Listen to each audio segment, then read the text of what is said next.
Okay, what I'm going to do is I'm going to share something from the systemic perspective first. So, since I was a teacher, I just want to share 4 Ps with you because we are all talking about how do you move from a bright spot into a good system. So the 4 Ps that I believe we do in Singapore, the first one is really the people. I'll tell you what are the 4 Ps, I'll elaborate a bit on that. The first one is people. The second is platform. The third is provision. The fourth is empowerment.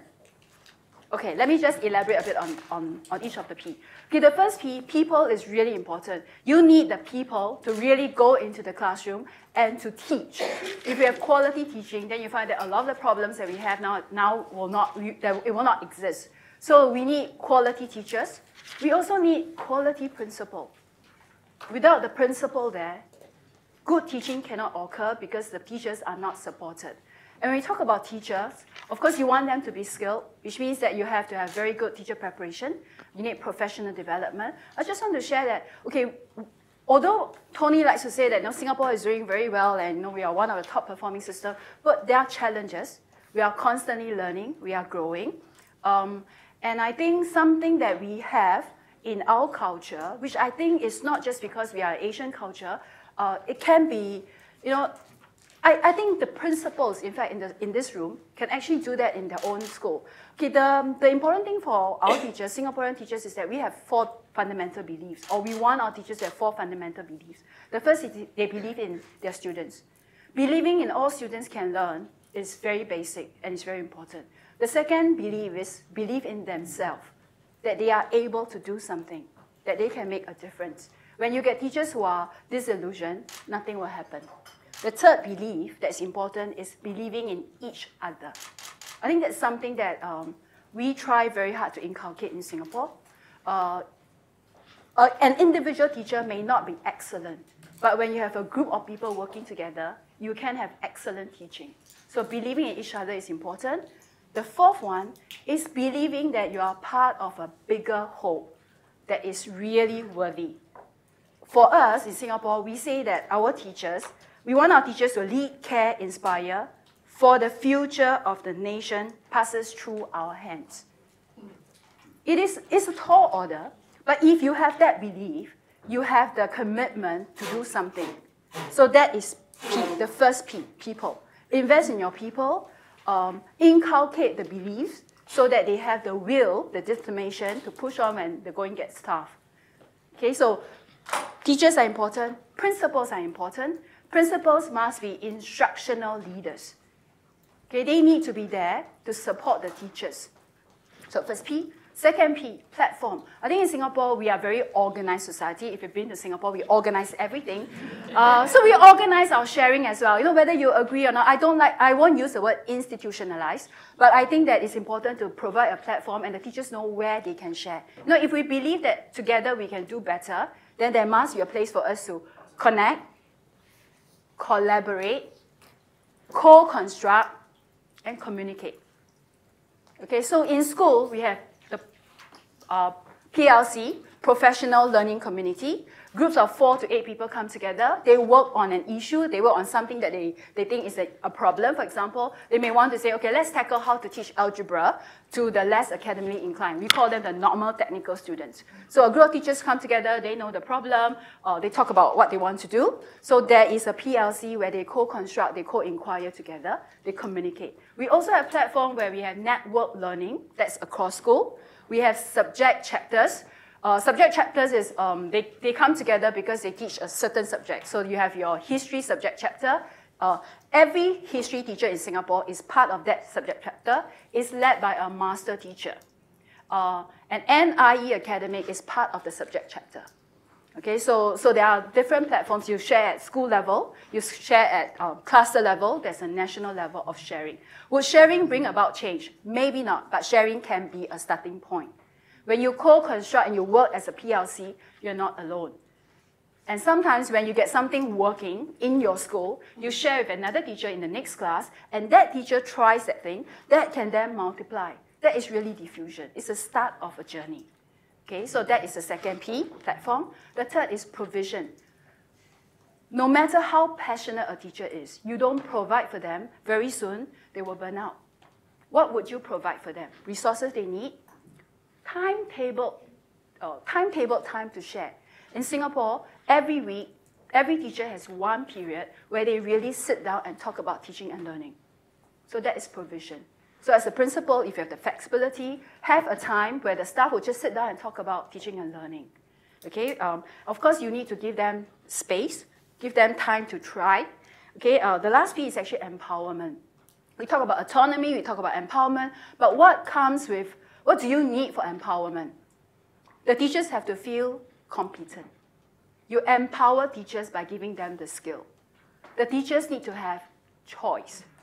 They need to know or they need to feel that I want to do this because I choose to do it, not because somebody stipulated that I have to do it. You can have the policy, but if the teachers don't believe in it, nothing will change. Okay, so competency, choice, care. In other words, my 3C. Okay, but that is exactly relationship. Relationship between the principal, the leader of the school, with the teachers. Relationship between the teachers and the students. Okay, so this is a systemic way of handling diffusion, in a sense. We make sure that all these things are in place. Tony wants me to talk about innovation. Okay, when Kevin shared, I love Kevin's sharing. I have to say that because I'm also a quantitative person. In fact, my key area is on motivation. So I do a lot of intervention studies and I do quantitative research. Okay, I came out to Kevin after the talk and I said, you know, to be very honest, I think in Singapore we don't do so much of randomized controlled trial. Okay, let me explain why. We focus very much on fundamentals. Things like curriculum, for example. We don't tell the school, go try whatever you want. But there are certain things like innovation, pedagogy, which we don't really want to stipulate that there's one way to teach everybody. So in a sense, what the ministry does is we emphasize a lot on bottom-up initiatives, top-down support. So in a sense, we are not at the phase. It could be a phase. We are not at a phase where we say, okay, let's pick something that is considered exemplary. Let's do a randomized trial in the whole of Singapore and implement. We're not doing that now.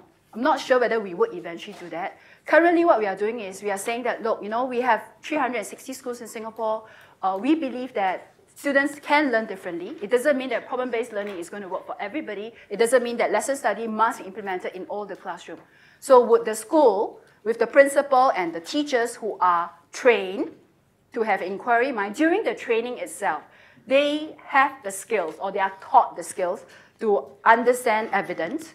They need to know what it means to do inquiry. In fact, in every school, we have a research activist, and our academics in NIE are very actively involved in schools. It came to a point where we plot Singapore map, and we put down all the dots of the school, and we asked which are the schools that does not have any NIE academic staff involved in their work.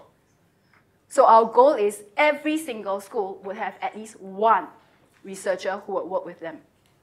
Okay, so we go that way rather than a randomized controlled way. But when we did our Thinking School Learning Nation, we actually had 20 prototype primary school, 20 prototype secondary school. Okay, now this is the process of innovation.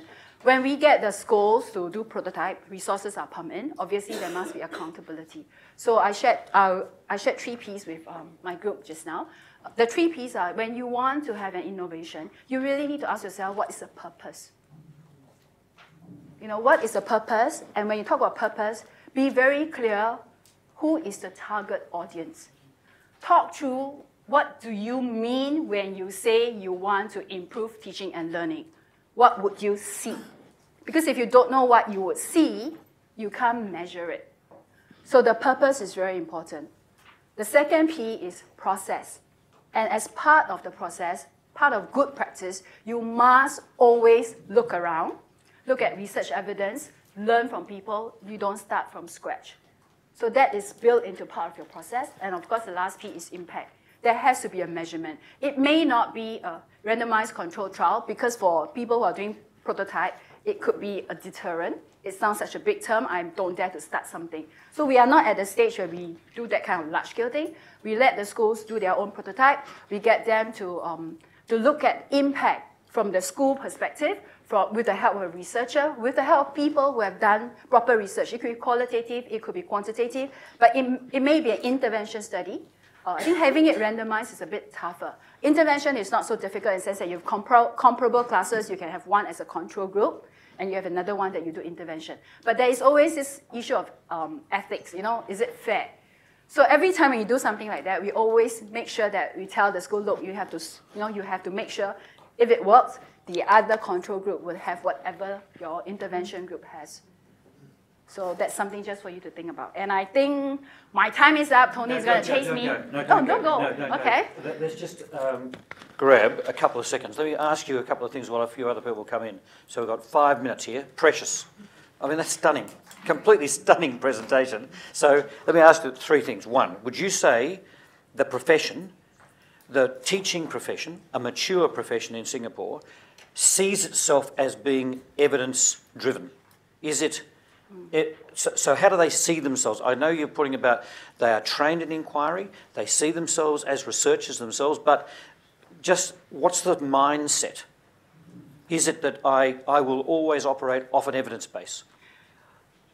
Yeah, actually the whole thing starts all the way from the time that they enter the profession. I think I've been sharing this couple of days that we kept emphasizing this point that teachers are not technicians. You don't look at somebody teaching and then you go to class and you repeat the same thing. You need to understand why you are doing it. So from the very beginning, they need to know what it means to look at their own practice. And when you start even from clinical practice, what is the evidence to show that your students are learning? So that is important. Collecting students' work, analyzing students' work, and of course that carries on after, when they become experienced teachers. They do go through, we have research activists. So actually research is really part of the culture of what the school does. But I have to say that we also have appraisal system. Yep. We also have a school excellence model. So actually as part of the whole process, every year when a teacher reflects on what they have done during the school year, they do talk about, okay, if you talk about learning, what is my impact on the students? There has to be evidence, things that you can talk about to show that, look, I did make a difference. So it's part of the culture of how we account to our students as a teacher, how the principal account to the students as a leader of a school. So even in the school assessment, which happens every year, they talk about things like, how do we know the students learn? How do you know that your staff has, their staff development, for example? What is the evidence? Yeah, okay. Second quick question. Forgive me, colleagues, can I just do these questions for a moment? Because if I open it up, we're going to lose a bit more time. And so I'll figure out a way where you can get questions later. Second, collaboration. I want to know, the argument is that, in fact, human capital is necessary, social capital makes the difference. Serious collaboration makes a huge difference in terms of the nature of the learning process. You get better outcomes, you get faster growth, you get progress. That is not just a mantra for you, I take it. You actually genuinely practice it.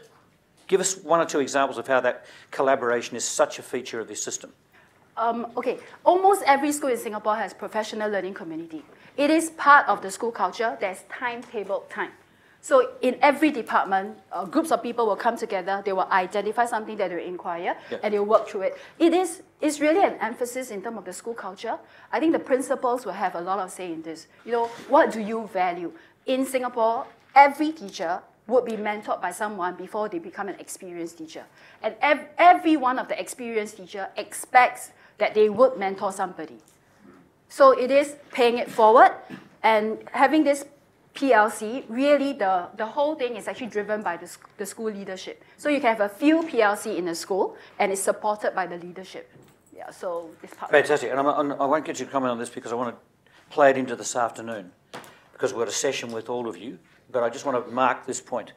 You said the system is serious about diffusion, and it thinks about it through both the professional learning communities and also now the subject chapters. In other words, you've designed consciously into the system a way of diffusing practice.